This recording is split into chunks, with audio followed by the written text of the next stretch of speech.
At Grandpa's funeral, I bet Dad's mistress will be there too. It's gonna be a mess.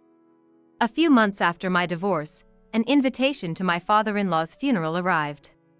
He had been very kind to me, and my twins adored him. Despite the divorce, I genuinely wanted to attend the funeral with my kids. But my ex-husband now has a mistress. Attending would mean facing both of them. Their past verbal abuses had left me traumatized, and I couldn't bring myself to decide to go. Ignoring my concerns, my usually gentle son showed a determined smile. "We'll go to your place, Mom. Don't worry, they'll be the ones to suffer." At that moment, I didn't realize what my son and daughter were planning to do at the funeral. Nor did I know that it would lead my ex-husband and his mistress to their downfall. My name is Yvonne. I live in a newly built house with my office worker husband, Tom, and our twins. My husband seems stressed from work. He always comes home in a bad mood. "Hey.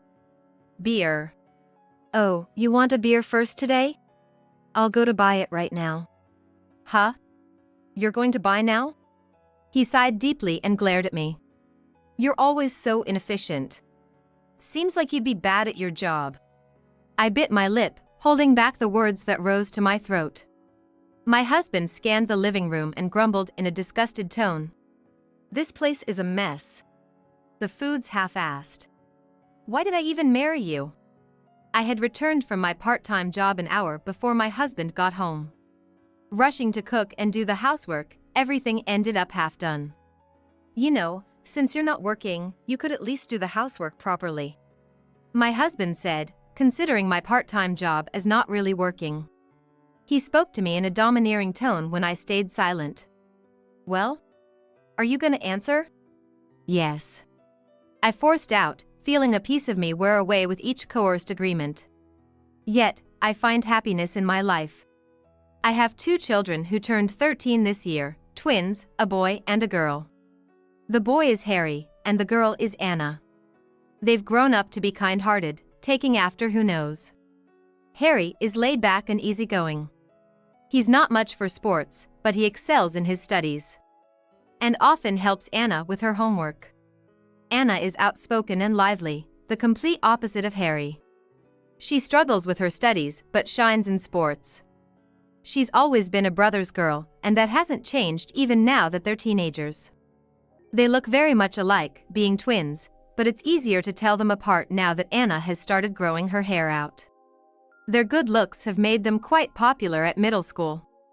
At home, the twins are very close. They play games together, study together, and sometimes help with the housework. They always look out for me. There was a time when they brought me hot milk and cookies after I came back from my part-time job.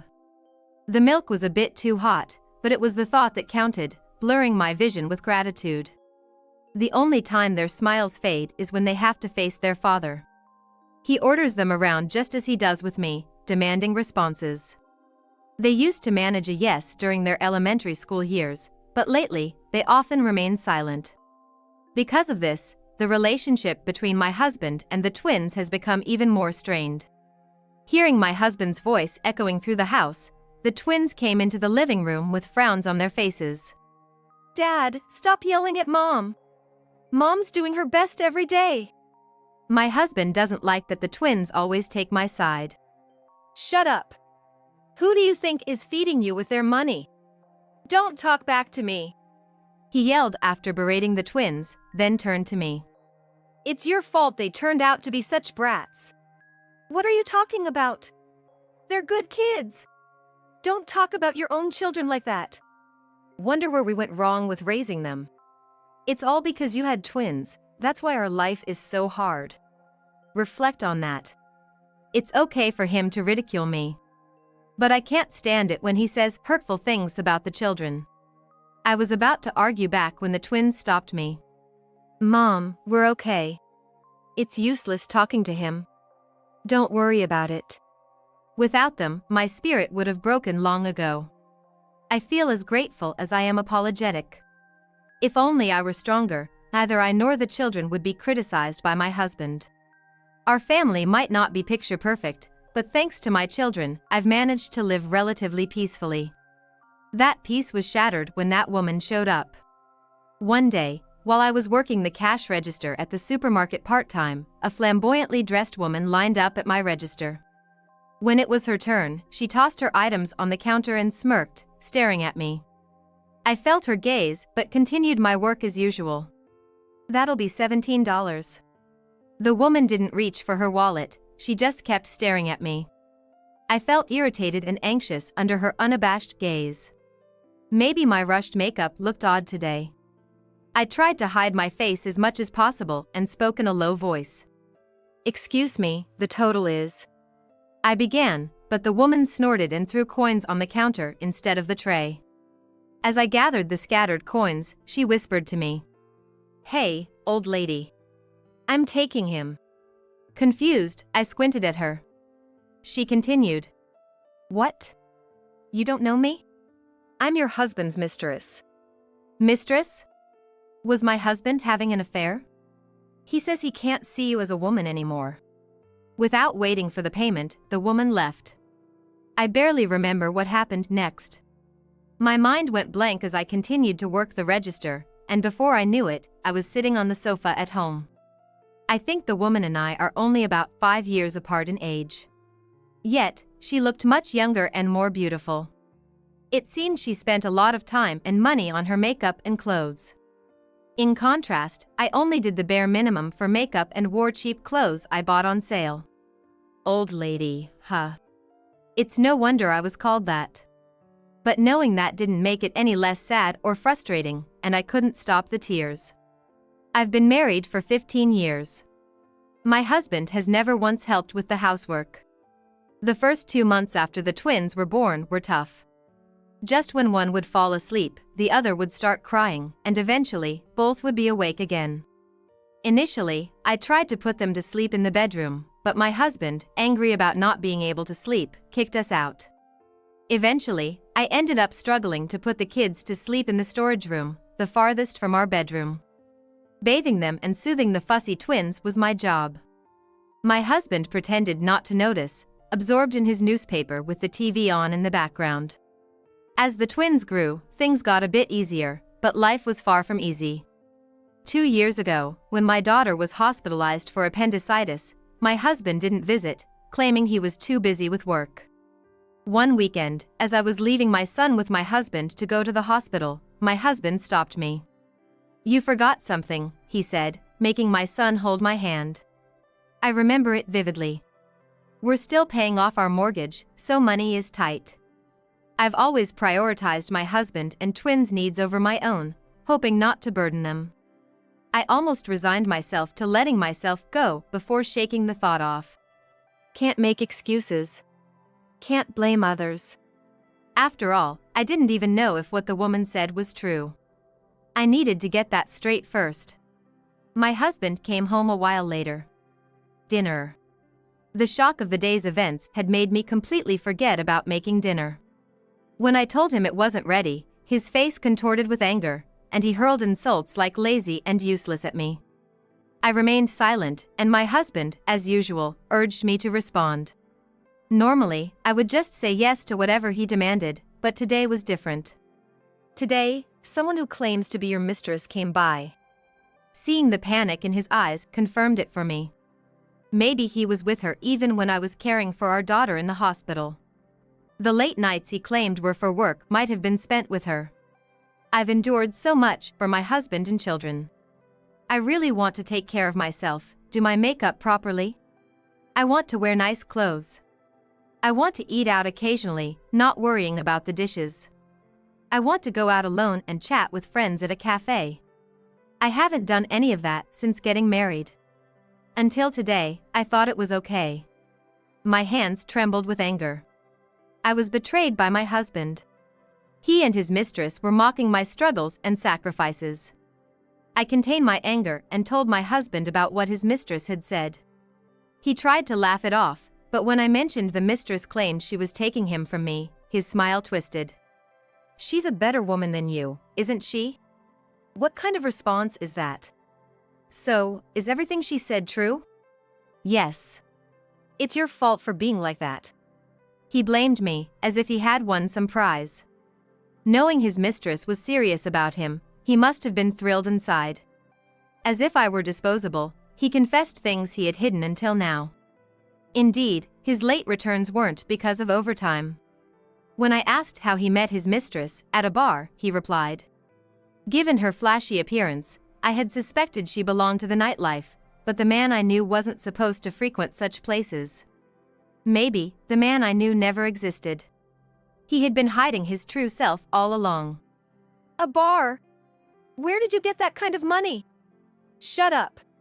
It's my money, I can spend it however I want. He snapped, throwing his bag aside and storming out of the house. When I asked where he was going, he boldly said he was heading to the bar. That day, my husband didn't come home. He returned early in the morning but left for work without speaking to me. Since then, we hardly talked. Even after learning the truth, I didn't know what to do and continued with my daily routine as before. Naturally, the thought of divorce crossed my mind, but after much consideration, my desire not to burden the twins outweighed everything else, and I ended up doing nothing. Since then, my husband stopped hiding his affair. He even called his mistress in front of the kids. I was at a loss for words. While doing the dishes, I ran to him and grabbed his smartphone with my wet hands. I condemned his actions with contempt. However, he snatched back his phone and continued his conversation with his mistress as if nothing had happened. I sent the kids out of the living room and apologized to them in tears. Why would he hurt the children too? What did they do? Please, just leave me alone. My wish was ignored, and his behavior didn't change. A month later, he smugly presented me with a piece of paper. I'm going on a trip with her. Sign this while I'm gone. See ya, he said, then left for a 7-day trip with his mistress. What he left behind was a divorce form with his signature. Stunned, I was caught off guard when the twins came running, having heard the commotion. It was too late to hide it. Realizing what it was, the twins nodded to each other, snatched the divorce form from me, and insisted strongly. Mom, sign this. But doing this will cause trouble for you. Despite my concerns, the twins smiled warmly. We want you to sign it. We don't want to see you suffer anymore. A week later, my husband returned home with his mistress. She sat on the sofa as if she owned the place, smirking at my husband and me. My husband checked the divorce papers for my signature and smiled with satisfaction. Oh, you signed it properly. Good, now you can leave. I couldn't believe my ears. He had brought his mistress home and was now ordering us to leave immediately. I never thought he would go this far. I suggested we at least have a discussion about what to do next, but he insisted there was nothing to talk about. Without any discussion, what was he planning to do about the division of assets or child support? He yelled at me with an exasperated look when I persisted. This is my house. You and the kids have no place here. I've already called the movers, so start packing. All I could do was watch the scene unfold in disbelief. Was this some kind of bad dream?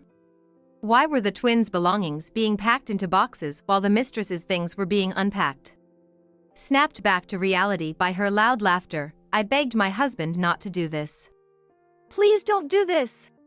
Think about the kids, at least. Wait until we find somewhere else to live. But my husband and his mistress just laughed at me. I begged to at least let the children stay for a while. But the mistress and my husband were cold. The mistress said coldly they could hire me as a maid if needed, but the kids were just a nuisance and needed to leave immediately. My husband kicked a box filled with my son's things and told me to be grateful that he even called movers. Unable to bear it any longer, my daughter and son said, "Mom, let's go," and pulled me away. Along with the movers, my twins and I were forced out of the house. Led by the twins, we left our home. I looked back one last time at the house that used to be our dream home. I had been involved in every step of its design and construction. Now, the mistress sat there as if it was hers all along. We moved into my late grandfather's house, located on the same property as my childhood home. Soon after, my divorce from Tom was finalized with ease. Abandoned by Tom, I returned to my parents' house with the twins. Upon hearing our situation, my family offered us an empty house on their property. This empty house, where my grandfather, who passed away 8 years ago, used to live. It had become rundown from lack of care. My father apologized for its poor condition, but to us, having a place to stay, no matter how shabby, was a blessing. Living in a dilapidated house made me feel miserable. But the support from my family and children kept me going. 6 months after the divorce, we received a letter in the mail. It was an invitation to a funeral. The twins read it and hung their heads. Grandpa passed away. It's so sad. Although my father-in-law had become a stranger to me, he was still the twins' biological grandfather. He had been ill and hospitalized for several years. The last time we visited, he seemed reasonably healthy. Perhaps his condition had suddenly worsened. My son, who was very fond of his grandfather, was devastated. My hands trembled as I held the invitation. I wanted to take the children to their grandfather's funeral. But I hesitated, worrying about what Tom would say if we attended. And if his mistress was there, it could lead to even more trouble. In the end, I couldn't decide whether to go to the funeral or not. On the day of the funeral, the twins approached me. Dressed in their uniforms, even though it was their day off. I realized then that they intended to go to the funeral. Can we go to Grandpa's funeral? But your father and that woman will be there. They'll surely say something terrible to us. Unconcerned, my son gave a determined smile. It's okay. They'll be the ones to regret it. Confused, I frowned. My daughter hugged me tightly. Mom, you don't have to go. We'll go to the funeral for you. We'll tell them the truth, they said, and the twins left the house alone. I couldn't let them go by themselves. I quickly changed into my clothes and headed for the funeral home. Arriving at the funeral home, I hesitated to enter. I didn't know what Tom and his mistress would say if they found me. Maybe I'd be publicly scorned. But I couldn't leave my children alone with Tom. Taking a deep breath, I made my way to the venue with trembling legs. Tom was easy to spot. He behaved solemnly next to his mother. A stark contrast to his usual self. He noticed me immediately. His somber face vanished, replaced by a glare as if he had seen a ghost. He opened his mouth to say something but seemed to be reprimanded by his mother and bit his lip, saying nothing. It looked like the disaster I had anticipated wouldn't happen. At least not during the funeral. I sat down next to my son. The twins seemed surprised to see me, but also sighed in relief. They must have been feeling anxious too. The funeral proceeded smoothly, and during the ceremony, a video message prepared by my father-in-law was played. It seemed to have been recorded in a hospital room. In the background, white walls and medical equipment were visible. My father-in-law's complexion wasn't great, but he wore a gentle smile. He sent a message to relatives and friends, saying thank you for everything. The twins were wiping away tears in the audience. I was struggling to hold back my sobs. There's something important I want to tell everyone here, he said after a pause. I've decided to entrust my estate to my grandchildren, Harry and Anna.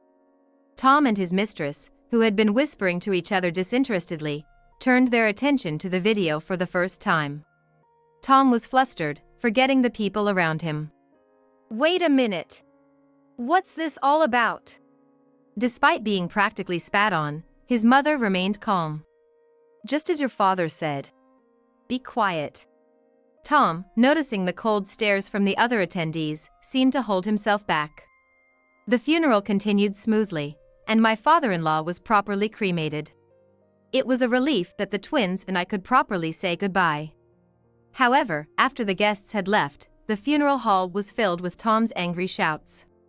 The only ones left in the empty hall were Tom and his mistress, his mother, the twins, myself, and a few funeral staff members.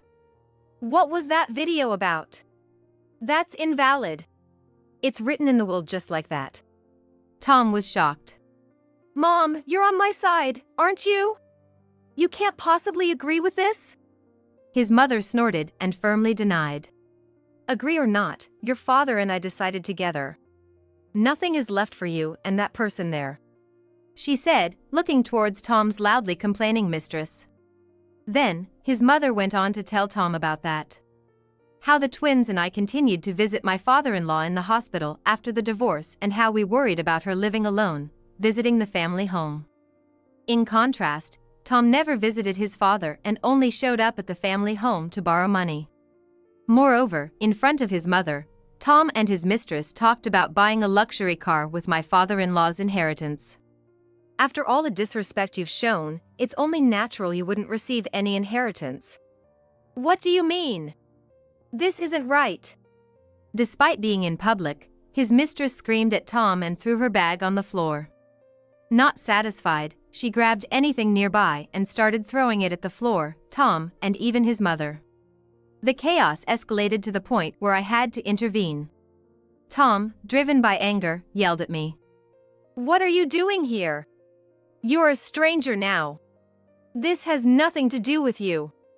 Get out. He raised his fist in anger. I was paralyzed with fear when his mother embraced me protectively. Stop it. She's like a daughter to me. Her intervention only fueled Tom's rage. He glared at me and shouted. It's your fault for having these kids. Why did you have them? His mother's defense of me shifted Tom's focus to the twins. The vile words he uttered were so shocking, I couldn't comprehend them immediately.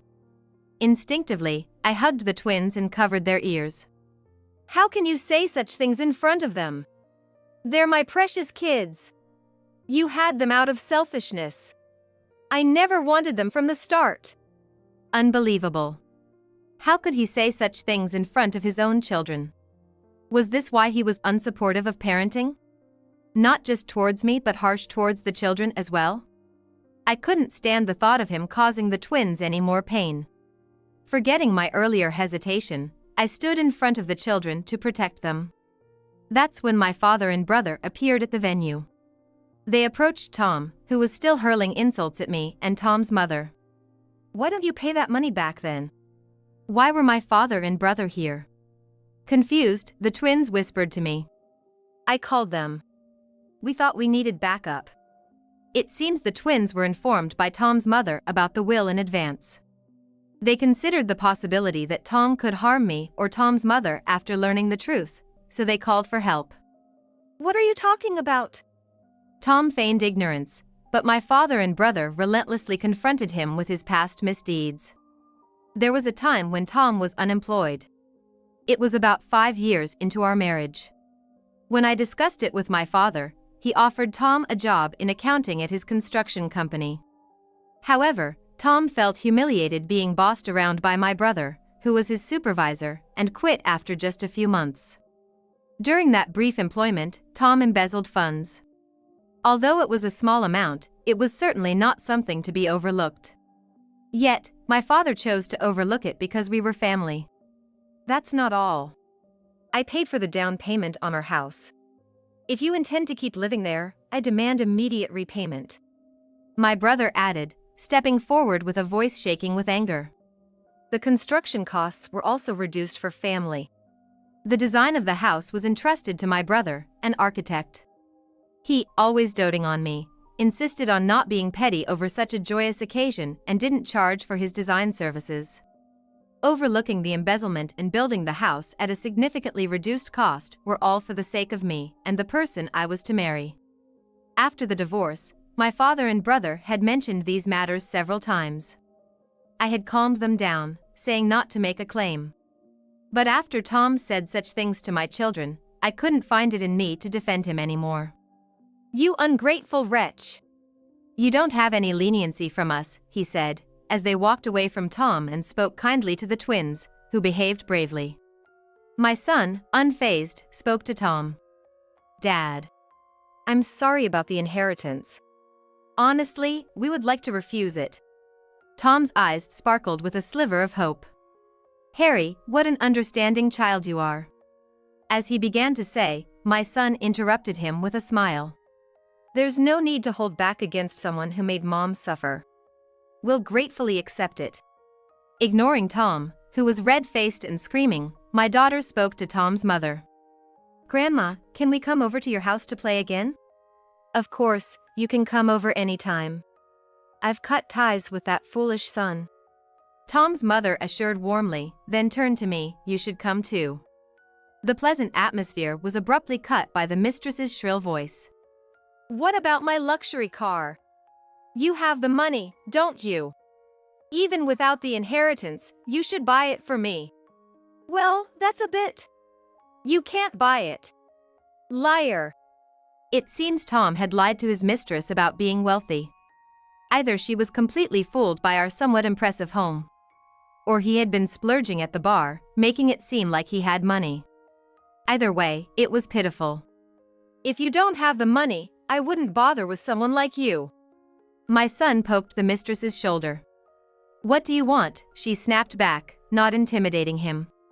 I heard from a friend, you worked at a daycare, right? Her face turned pale instantly. The twins attend a public middle school, and rumors about the mistress had been spreading among them. There's a rumor about an old lady who tries to seduce dads at the daycare. That's you, right? Old lady! Me! Yes. I heard about a flashy lady with thick makeup, so I thought it must be you. Stunned by being called an old lady, the mistress was speechless. Our dad just happened to fall for your trap, but you would have taken any rich guy, right? It seemed that being called an old lady shocked the mistress more than Tom revealing the truth. Yes, that's right. I would have made anyone rich. She shouted hysterically, pointing at Tom. But this guy, he doesn't have any money. Oh, this is the worst. I need to find someone new quickly. With that, she stormed out of the venue without looking back, her breaths heavy with frustration. Tom, who believed he had true love, made a pitiful face and chased after the mistress but soon returned alone. It looked like he was easily discarded. Tom, having abandoned his family, discarded by his mistress, and cut ties by his own parents. He seemed to finally realize his mistakes. He collapsed to the floor, crying like a child. Then clung to me, calling my name for the first time in decades. Yvonne! I've been terrible. Really terrible. Can we start over? When I shook off his hand, he then clung to the twins. You'll miss your dad, won't you? Let's live together again, okay? The twins deftly avoided him and said politely, We're sorry, but we decline. We can't forgive you. Even when Tom begged his mother for reconciliation, she coldly dismissed him. Leaving Tom in a daze, we left the funeral home. Afterwards, Tom had to give up our family home. All that was left for Tom was a significant amount of debt. It seems that during his time with his extravagant mistress, he had accumulated debts. He had been counting on his father's inheritance, but that fell through. On top of that, he now had to deal with child support for the twins, mortgage repayments on the family home, and repayment of the embezzled funds. It was inevitable that he could no longer maintain the family home. Although that house held sentimental value for me, I harbored no attachment to a home that the mistress had invaded. The inheritance from my father-in-law for the twins was successfully processed with me as their guardian.